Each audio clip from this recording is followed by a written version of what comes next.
Let's do some movies and money now with film critic Erik Childress, founder of the Movie Madness podcast. Good to see you there, Erik. You hinted last week that families could come out on top of the box office over the weekend, and that is exactly what happened. Well, apparently one of the new unwritten rules in Hollywood is to never count out a late animated release in September. The numbers are not headed for the record books anytime soon, but Paw Patrol the Mighty movie fulfilled on its interest with youngsters to make $22 million over the weekend. Paramount should be very happy with these numbers and clearly felt good about the series given they already greenlit a third movie before this one was even released.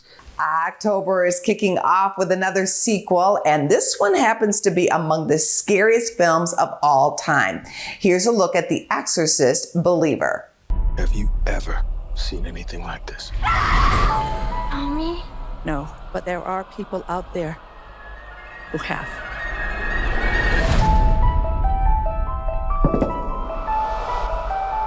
You have some experience with possession. Yes, more than I'd like. Erik, what are your thoughts about this Exorcist? Yes, Angie, this year marks the 50th anniversary of The Exorcist by William Friedkin, who recently passed.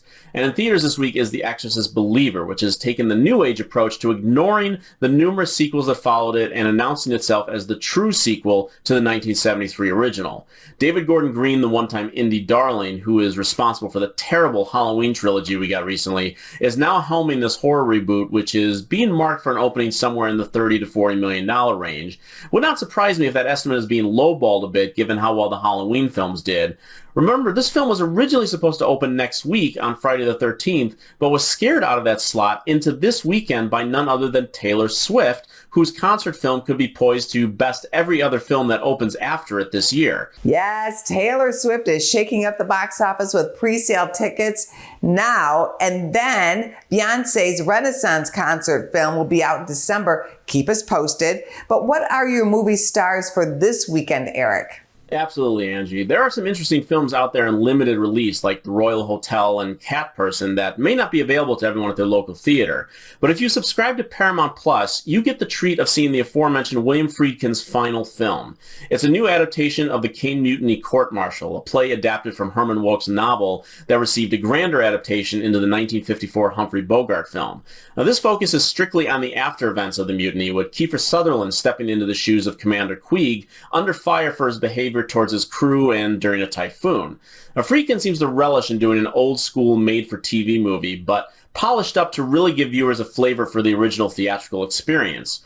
I had never seen the play or Robert Altman's 1988 television version, though I strongly suspect Aaron Sorkin did preceding A Few Good Men. Now, Friedkin's version is terrific, taut and engrossing with fantastic performances from Sutherland, Jason Clarke as the defense attorney, and the late Lance Reddick as the chief judge. It debuts on Paramount Plus with subscription to Showtime this Friday night, and then will be available to stream on Showtime starting on Sunday. Don't miss this final work from one of the greats. Very good. Thank you, Erik. Thank you, Angie. Go to businessfirstam.com for where to see our show on TV.